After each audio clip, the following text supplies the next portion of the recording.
الحمدللہ رب العالمین والصلاة والسلام علی اشرف الانبیاء والمرسلین۔ جمعیت الدعوہ والارشاد علی ساویہ سعودی عرب سے محرم کا دروس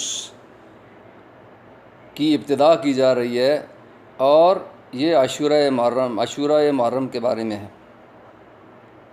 ماہ محرم آرام مہینوں میں جیسے ذی القعدہ، ذی الحجہ، محرم، رجب میں سے ایک ہے، جس میں عاشورہ یعنی محرم کی 10ویں تاریخ کی بڑی فضیلت آئی ہے۔ نیز زمانہ قدیم میں بھی اس کا احترام پایا جاتا تھا، اور اس کی فضیلت کی بنیاد پر انبیاء علیہم الصلاۃ والسلام کے درمیان اس کا روزہ معروف تھا۔ عام طور پر نفلی روزے کے سلسلے میں فرمان رسول صلی اللہ علیہ وسلم ہے، جس نے اللہ کی راہ میں ایک دن روزہ رکھا، اللہ تعالیٰ اس کا چہرہ جہنم سے 70 سال کی مسافت کے برابر دور کر دے گا۔ سبحان اللہ، بخاری و مسلم۔ اور محرم کے روزے کے بارے میں مختلف احادیث کتب حدیث میں موجود ہیں۔ ذیل میں ان احادیث کا ذکر کیا جا رہا ہے، جس سے عاشورہ کے روزے کی فضیلت واضح ہو جاتی ہے۔ نمبر 1، فرمان رسول صلی اللہ علیہ وسلم، رمضان کے بعد سب سے افضل روزہ اللہ کے مہینے محرم الحرام کا روزہ ہے، جسے صحیح مسلم نے روایت کیا۔ نمبر 2، فرمان رسول ہے، روزہ عاشورہ کے بارے میں مجھے اللہ سے امید ہے کہ وہ پچھلے 1 سال کے گناہوں کو مٹا دے گا۔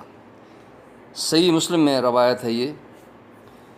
نمبر 3، عبداللہ بن عباس رضی اللہ تعالیٰ عنہ فرماتے ہیں، میں نے نبی صلی اللہ علیہ وسلم کو نہیں دیکھا کہ آپ نے اس دن یعنی یوم عاشورہ کے سوا اور مہینہ یعنی رمضان کے سوا اور دن کے روزے کو دوسروں پر فضیلت دی ہو۔ صحیح بخاری۔ پہلے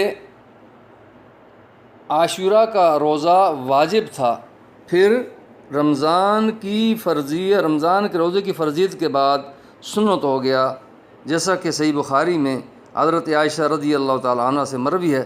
فرماتی ہیں کہ رسول اکرم صلی اللہ علیہ وسلم نے عاشورہ کے روزے کو حکم دیا تھا، پھر جب رمضان فرض کیا گیا تو جو چاہتا عاشورہ محرم کا روزہ رکھتا اور جو چاہتا نہیں رکھتا۔ صحیح بخاری۔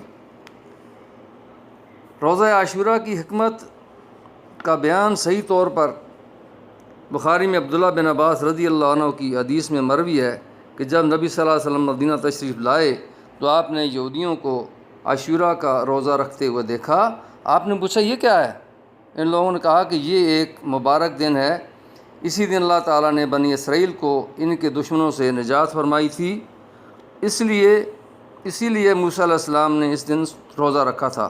آپ نے فرمایا کہ ہم تمہاری نسبت موسیٰ علیہ السلام کی قربت کے زیادہ حقدار ہیں، چنانچہ آپ نے خود بھی روزہ رکھا اور اس دن روزہ رکھنے کو حکم دیا۔ صحیح بخاری میں اس کی روایت موجود ہے۔ اور صحیح مسلم میں ہے کہ جب رسول اکرم صلی اللہ علیہ وسلم نے عاشورہ کے دن کا روزہ رکھا اور لوگوں کی بھی روزہ رکھنے کا حکم دیا تو لوگوں نے کہا کہ اللہ کے رسول صلی اللہ علیہ وسلم، یہود و نصارہ اس دن کی تعظیم کرتے ہیں۔ آپ نے فرمایا، اگلے سال ہم انشاءاللہ 9ویں تاریخ کا روزہ رکھیں گے۔ اور مسند احمد کی روایت میں ہے کہ اگر میں اگلے سال زندہ رہا تو ضرور 9ویں کا روزہ رکھوں گا۔ اس طرح اس دن یہود کی مخالفت یوں بھی ہو گئی کہ اس دن کو عید نہ منایا جائے، صرف اس دن روزہ رکھا جائے، کیونکہ یہود اس دن عید مناتے ہیں اور اس کو عید الفضح کہتے ہیں، جو ان کے نزدیک سب سے اہم دن ہے۔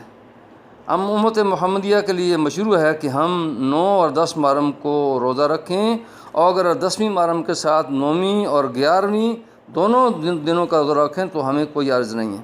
البتہ صرف 10ویں محرم کا روزہ رکھنا مکروہ ہے، بلکہ بہتر یہی ہے کہ یہود کی مخالفت کرتے ہوئے 9 اور 10 محرم کا روزہ رکھا جائے، اور اگر کسی وجہ سے کسی آدمی سے 9 تاریخ کا روزہ چھوٹ جاتا ہے تو اسے چاہیے کہ وہ 10 اور 11 محرم کا روزہ رکھے۔ فتاوی اسلامیہ میں یہ روایت موجود ہے۔ عہد رسول میں بچے بھی عاشورے کا روزہ رکھا کرتے تھے۔ ربیعہ بن محوذ سے مروی ہے، کہتی ہیں کہ ہم خود اس دن کا روزہ رکھتے تھے اور اپنے بچوں سے بھی روزہ رکھواتے تھے اور ان کے لیے روٹی کا حلوہ بنا دیتے تھے۔ جب میں نے سے کوئی بچہ کھانے کے لیے رونے لگتا تو اس کو یہ کھلونا دے دیتے، یہاں تک کہ افطار کا وقت ہو جاتا۔ اس کے ساتھ محرم کی کچھ بدعات جو ہمارے نام نہاد مسلمانوں کے اندر پائی جاتی ہیں، ان سے بھی آگاہی بہت ضروری ہے۔ میرے دوستو، میرے بھائیوں، محرم الحرام حرمت والا، ادب والا، ببرکت مہینہ ہے، جس کی 9ویں اور 10ویں تاریخ کے صوم کو رسول نے مسنون فرمایا، بلکہ رمضان کے 100 روزے کے بعد سب سے افضل قرار دیا۔ یہی وجہ ہے کہ جس میں موسیٰ علیہ السلام اور ان کی قوم کو فرعون کے جبر و استبداد سے نجات ملی تھی، لہٰذا ہمیں چاہیے کہ ہم نئے عزم و حوصلہ اور نیک منصوبہ بندی سے اس ماہ اور نئے سال کا استقبال کریں۔ لیکن صد افسوس، عصر حاضر کے بعض نام نہاد مسلمان اس ماہ کا استقبال بڑے رنج و علم اور نالہ و شیون، نوح و ماتم سے کرتے ہیں۔ نیز اسی ماہ میں بہت ساری ایسی بدعات اور خرافات ایجاد کر چکے ہیں جس کا معمولی تعلق بھی دین اسلام اور سنت رسول سے نہیں ہے، بلکہ سراسر گمراہی اور دلالت ہے۔ آپ صلی اللہ علیہ وسلم نے فرمایا، جس نے دین میں کوئی نیا کام ایجاد کیا جس کا ثبوت دین سے نہیں ہے تو وہ کام مردود ہے۔ صحیح بخاری۔ نیز فرمایا، سب کاموں سے برا کام بدعت ہے اور ہر بدعت گمراہی ہے۔ صحیح مسلم۔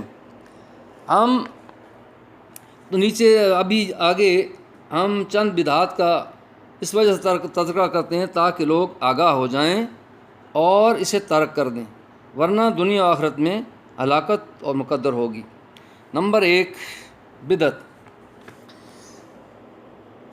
ماہ محرم میں حسین یا علی رضی اللہ عنہ یا کربلا کے نام سے تعزیہ بنانا یا نکالنا بدعت، اور ان کے سامنے منتیں یا مرادیں مانگنا اور ان پر نظر و نیاز اور فاتحہ کرنا شرک ہے، اور ایسا کرنا عین بت پرستی ہے۔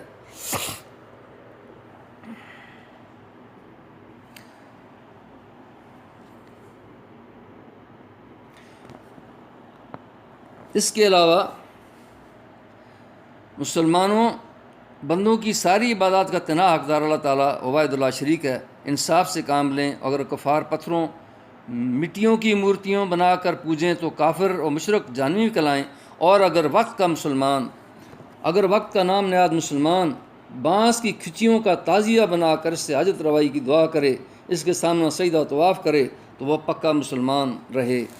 علامہ علی نے کیا خوب فرمایا ہے، کرے غیر گر بت کی پوجا تو کافر، جو ٹھہرائے بیٹا خدا کا تو کافر،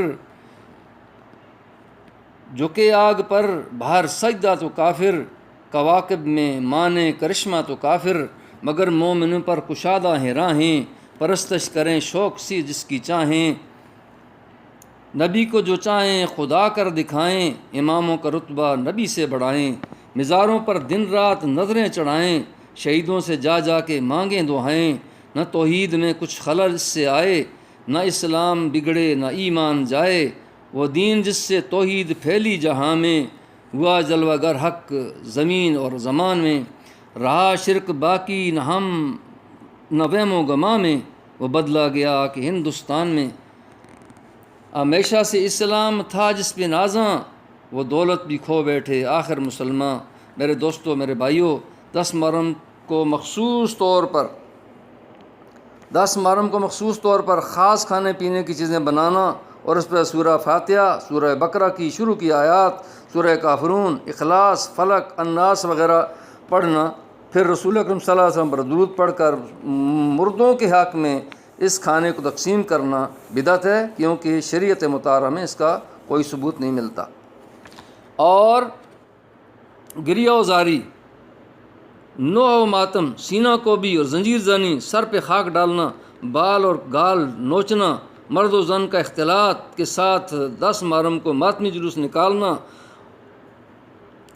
اس میں مرثیہ خوانی، تیری بازی کرنا، ڈھول اور تاشے بجانا، عورتوں کو اس ماہ میں زیب و زینت اور شوہروں سے ملاپ سے منع کرنا اور اس ماہ میں پیدا ہونے والے بچے کو منحوس سمجھنا خصوصیت ہے سے اس ماہ میں گوشت نہ کھانا، خوشی کی دعوتیں اور عقد نکاح نہ کرنا، معاویہ رضی اللہ تعالیٰ عنہ اور یزید رحمۃ اللہ علیہ دیگر صحابہ کرام پر رنت بھیجنا، یہ سب کام ممنوع و جاہلیت کے کام اور بدعت ہیں۔ فرمان رسول ہے، ماتم کرنے والا، اپنے رخسار اور منہ پیٹنے والا، گریبان پھاڑنے اور جاہلیت کی پکارنے والا ہم میں سے نہیں ہے۔ اللہ تعالیٰ سے دعا ہے کہ اللہ تعالیٰ ہمیں اس توفیق دے کہ ہم ان بدعات سے بچیں، بلکہ اس کے ساتھ اللہ کے نبی صلی اللہ علیہ وسلم نے فرمایا کہ رسول نے اکرم صلی اللہ علیہ وسلم نے فرمایا کہ میت پر نوحہ کرنے کو کفر گردانا ہے، اور صحیح مسلم میں فرمایا کہ نوحہ کرنے والی عورت اور غور سے سننے والی پر لعنت ہو، سنن ابی داؤد۔ اس کے علاوہ 10 محرم کو